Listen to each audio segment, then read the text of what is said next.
Welcome back. We have the pleasure of talking today to Commissioner Rabia Khedr, who was appointed to the Ontario Human Rights Commission in September 2016. Rabia Khedr is a dedicated advocate for diverse communities, women, and individuals with disabilities. Her various roles include human rights consultant with Diversity Works, founder of the Canadian Association of Muslims with Disabilities, and is also a member of the region of the Peel Accessibility Advisory Committee. Let's get her thoughts on her new role as one of the Ontario Human Rights Commissioners. Welcome to the show, Rabia.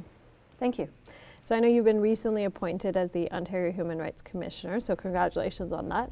Thank you very much. So let's start with that. I want to ask you a very basic question. What is the Ontario Human Rights Commission? Body in Ontario that is responsible for the Human Rights Code, which identifies a number of grounds, up to 17 grounds of discrimination that are prohibited in Ontario when it comes to services, jobs, and housing. And overseeing that we're building a culture that honors human rights across the province. What was it about the commission that attracted you as a young Muslim woman? Well, I ran for politics because I wanted to sit at the decision-making table. I saw this opportunity as a good way to be a part of the conversation at a level that shapes how Ontario views and implements human rights. And the fact that I've been an activist for disability rights, for women's rights, for the rights of racialized communities, I thought I have a unique perspective to offer to that discussion at that table. I sit around a table of a number of commissioners, and we're part-time, and we have a chief commissioner that's ultimately responsible for the commission, and we advise her on emerging issues and on our strategic priorities and all that stuff. So it's not, so in terms of your role, is it like do cases come to the commission and then you advise, or is it more of a strategic approach like you were just mentioning? It is more of a strategic approach. It's more of a systemic approach. The commission restructured a few years ago.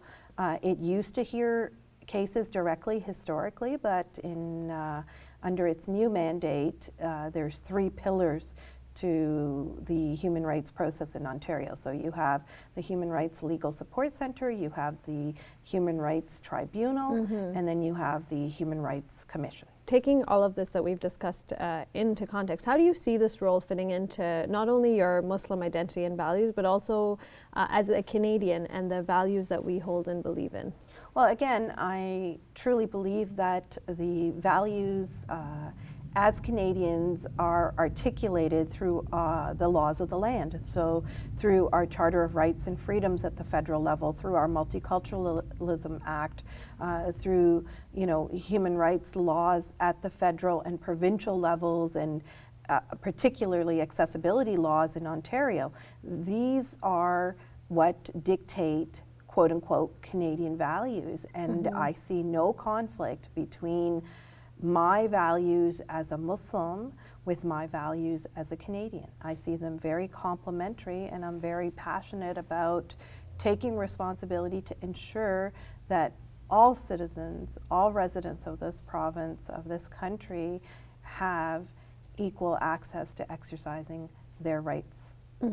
Just briefly, can you comment a little bit on the Canadian Charter of Rights and Freedom and how that aligns with Muslim values? Well, again, it's about, liberty. It's about equality. Equality is never absolute. It's about fairness and justice.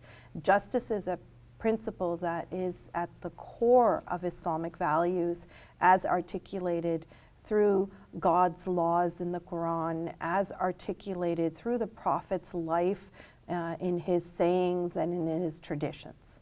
There's a lot of political rhetoric, I think, that's also made its way into Canada in terms of, that at times it feels like it's conflicting with our ideas of, freedom of speech, liberty, and it's also maybe borderline at times, racism in some ways. So how do you tackle that? Well, this is a conversation that I think is going to intensify as we move forward to the next federal election, that people will interpret the victory south of the border as an opportunity, and will take advantage of that to, regurgitate that propaganda that took place last year in the federal campaigning process, that it will be borderline hate, it will be intended to divide Canadians.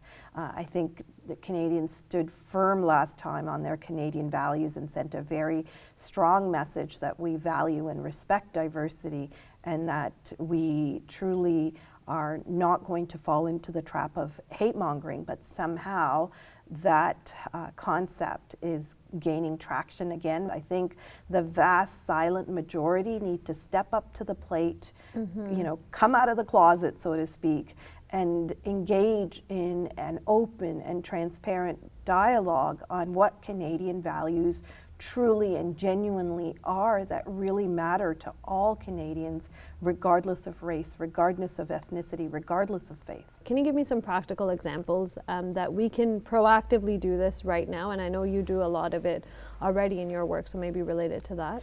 For example, I run the Canadian Association of Muslims with Disabilities, CAMD, and Dean Support Services is our direct service agency, Dean standing for Disability Empowerment Equality Network.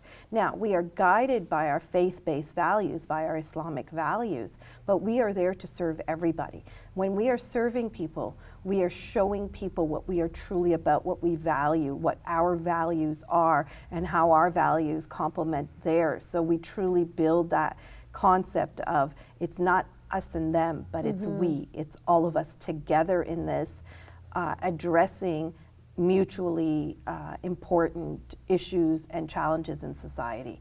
On the other hand, I'm also involved with the Muslim Council of Peel. I'm its executive director.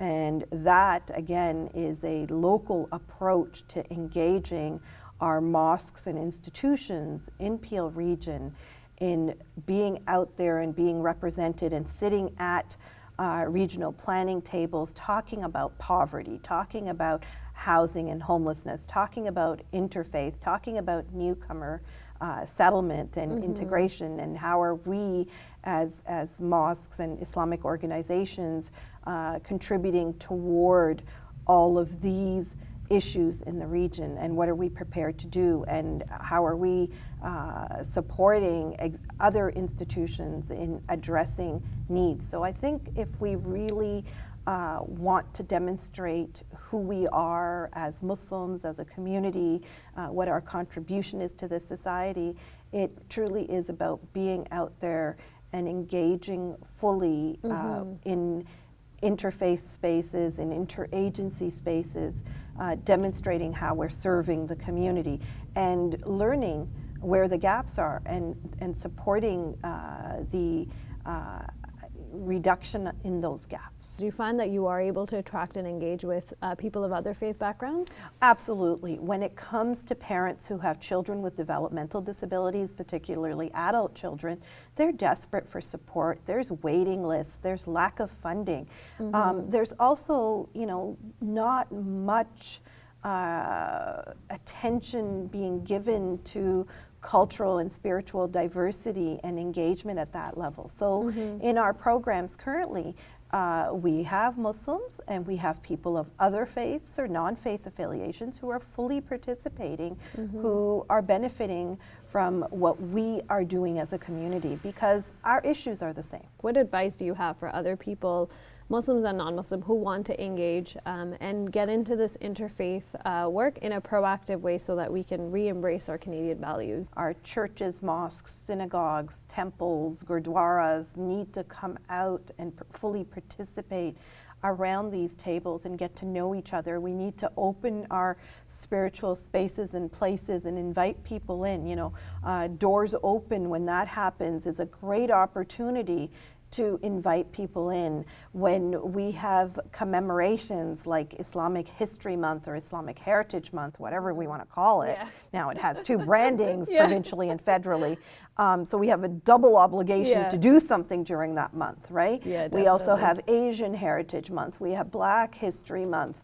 We need to leverage these opportunities to build bridges with other communities and community institutions and invite them in and celebrate together and commemorate together and truly learn from each other. And I think particularly where we need to do the work is with our youth. We need to help youth get to know each other. They certainly know each other through school, through public school, may it be, or higher education. They break down a lot of those silos and barriers, but we also need to have some continuity in carrying that forward in our religious spaces and cultural spaces. And I also want to talk briefly about women. How can we, I guess, empower Muslim women to enter these spaces? Because sometimes it is difficult as a woman to have your voice heard. I think it's really important, again, through the Federation of Muslim Women, FMW, we're educating and empowering and raising awareness about the issues of Muslim women. And we constantly go around trying to remind women that, especially today, if Muslim women choose to wear hijab or the head covering or niqab, the face veil, it's really important that they be viewed as contributing citizens, as speaking for themselves. They need to be loud and proud out there. They need to be seen and heard and actively engaging with people, because that's the only way you break down stereotypes. That's the only way you raise awareness, and that's the only way that we are going to dispel the myths that people have about Muslim women being oppressed, isolated, being told what to do. I have friends who, cover their faces and aren't as confident, I would say, in speaking out, for example. And we're seeing that rhetoric of, what's happening in the South, in some places as well in Canada, where women, especially women who visibly look Muslim, they are being targeted. So what advice do you have about, empowering ourselves to be able to speak up? Know your rights. Challenge the conversations, and where it truly crosses the line and is criminal, challenge it legally and through the authorities. Push the bar.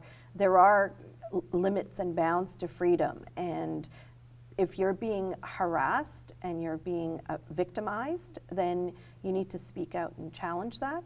But at the same time, I tend to believe that Canadians are generally good people. We are good people. Yeah. And as good people, we just need to reach out and get to know each other. On that positive note, thank you so much for taking the time and coming out to talk to us, Rabia. You're welcome. Hey YouTube, we hope you benefited from this video.